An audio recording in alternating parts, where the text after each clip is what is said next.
Set down your honorable load, man, if there is ever any honor in being dead. I want to mourn the cruel death of this good man.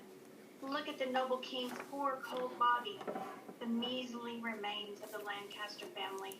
His royal blood has drained right out of him. I hope I can talk to your ghost, Henry, without breaking church laws. I want you to hear my sorrow. My husband was murdered by the same man who stabbed you. My tears now fall into the holes where your life leaked out. I curse the man who made these holes. I curse the man's heart who had the heart to stab you.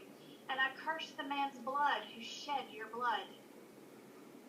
I want the man who made me suffer by killing me some more terrible end than I could wish on spiders, toads, and all the poisonous and venomous things alive. If he ever has a child, let it be born prematurely, and let it look like a monster, so ugly and unnatural that the sight of it frightens its own mother. And if he ever has a wife, let her be more miserable when he dies than I am now. Go. Let's continue to Chertsey Monastery. Carry this holy burden you picked up at St. Paul's Monastery. When it gets too heavy, rest, and I'll run over King Henry's corpse some more. Halt, corpse bearers, and put down your load. What wicked magician has conjured up this devil to interrupt this sacred burial rite? Villains, set down the corpse, or I'll make a corpse of you. Rude dogs, stop when I command you to, and put up your weapons so you are not pointing it at my chest, or I'll strike you to the ground and trample on you, you beggar, for being so bold. What? Are you trembling? You're all afraid of him? Well, I can't blame you. You are only human after all, and mortals can't stand to look at the devil. Be gone, dreadful servant of hell. You only have power over my father-in-law's body. You can't have his soul, so get out. Sweet saint, for goodness sake, don't be so angry. Ugly devil, for God's sake, get out of here and leave us alone. You have made the happy world into your hell, filling it with cursing cries and lamentations. If you enjoy looking at your awful deeds, look at this noteworthy example of your butcheries. Oh, gentlemen, look, look. Dead Henry's wounds have opened up and are bleeding again. Shame on you, you deformed lump. It's your presence that draws out this blood from his empty veins. Your inhumane and unnatural actions have provoked this unnatural flood of blood. O God, who made this blood, revenge his death. O earth, which soaks up this blood, revenge his death.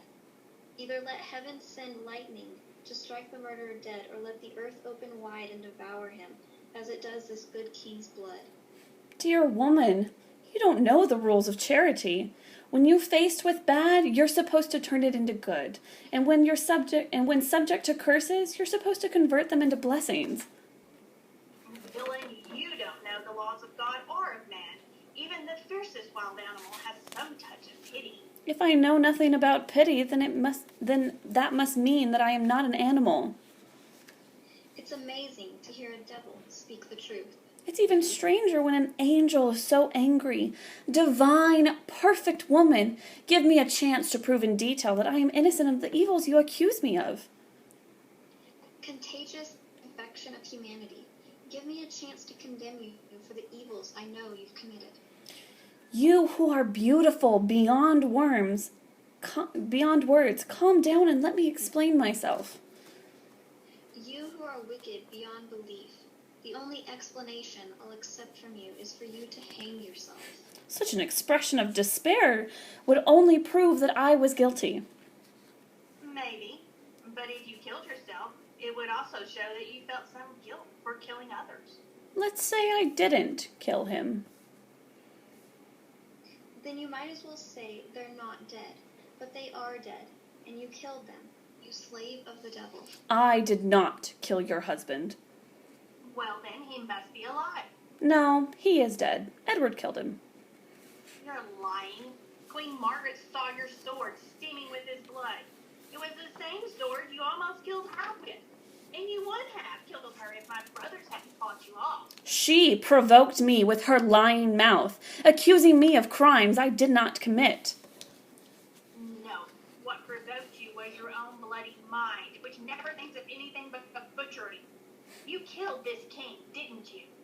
Yes, I'll grant you that. You'll grant me, you hedgehog? Then let God grant me that you'll be damned for that wicked deed. Oh, he was gentle, mild, and virtuous. That will please God, who has him now. He is in heaven, where you will never go. Let him thank me, who helped him get there. He's better suited to be there than here. And you're not suited for any place except hell. Yes, and one other place, if you'll let me name it. Some dungeon. Your bedroom. There is no rest to be had in any bedroom where you are. Exactly, madam, until I sleep with you. I hope you are right. I know I am. But gentle, Lady Anne, let's stop this rapid-fire argument and move more slowly. Isn't the person who caused the untimely deaths of the two Plantagenets, Henry and Edward, as much to blame as the person who executed the murderers? You're both of those people, responsible for both cause and effect. Your beauty caused what I did. It haunted me in my sleep. I would have killed the whole world just to be able to spend 1 hour next to you.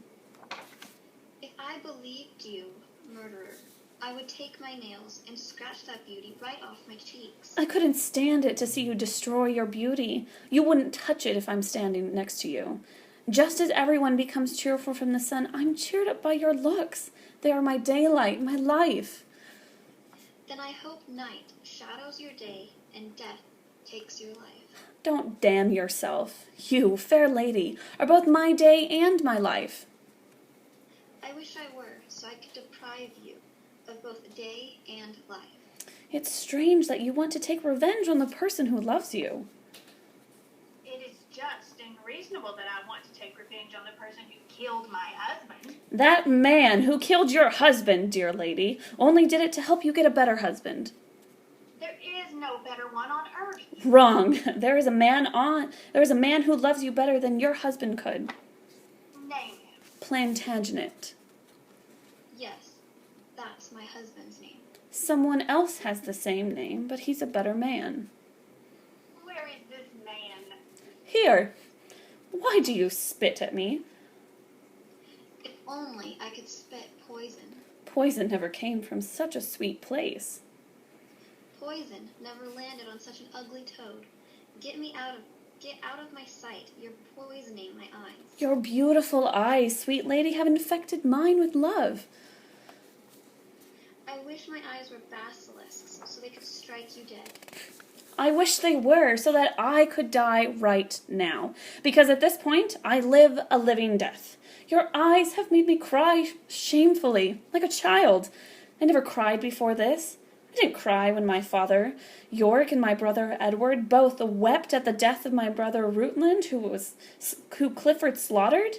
And when your warrior father recounted the sad story of my father's death, pausing to sob 20 times during the story, so that all the bystanders ended up with dripping tears like trees in a rainstorm, even then I refused to cry. But your beauty has made me cry until I couldn't see. I never tried to win over a friend or enemy with sweet words. I'm too proud for that. But if your beauty is the reward for sweet talk, I'll talk. Don't curl your lips in scorn. They were made for kissing, not for contempt. If your vengeful heart can't forgive me, here, take my sword and bury it in my heart so that my soul, which adores you, can be free. I open myself to being stabbed. In fact, I beg for death on my knees. No, don't pause, because I did kill King Henry, though it was your beauty that made me do it. Go ahead. And it was me who stabbed young Edward, though it was your heavenly face that sent me to work. Take up my sword again, or take me up. Get up, liar. Though I wish you were dead, I am not going to be the one to kill you. Then tell me to kill myself, and I will. I have already. You said it when you were furious. Say it again, just one word, and my hand, which killed your lover out of love, will kill your far truer lover. You will be an accessory to both crimes. I wish I knew what was in your heart. Ugh, I've told you. I fear that your words and your heart are both false. Then no man has ever been honest. Well, then, put your sword away. Tell me that you'll accept my love. You'll know about that later. But can I have some hope? I'd like to think all men have some hope. Please, wear this ring. I'll take the ring, but don't assume I'm giving you anything in return. See how my ring encircles your finger? That's how your heart embraces my poor heart. Wear both the ring and my heart, because both are yours. And if I, your poor devoted servant, may ask for one small favor, you will guarantee my happiness forever. What is that? Please, leave it to me to take care of the burial, as I have more reason to mourn than you do. Meanwhile, go to my estate at Crosby Place. After I have performed the solemn burial rites for this noble king at Chertsey Monastery, and cried with Regent at his grave, I'll hurry to meet you. For various reasons that must remain secret, please do this for me. I'll do it with all my heart. I am happy to see you have some to repent for what you've done. Trestle and Berkeley, come with me. Say goodbye to me. It's more than you deserve, but since you're already teaching me how to flatter you, pretend I've said goodbye already.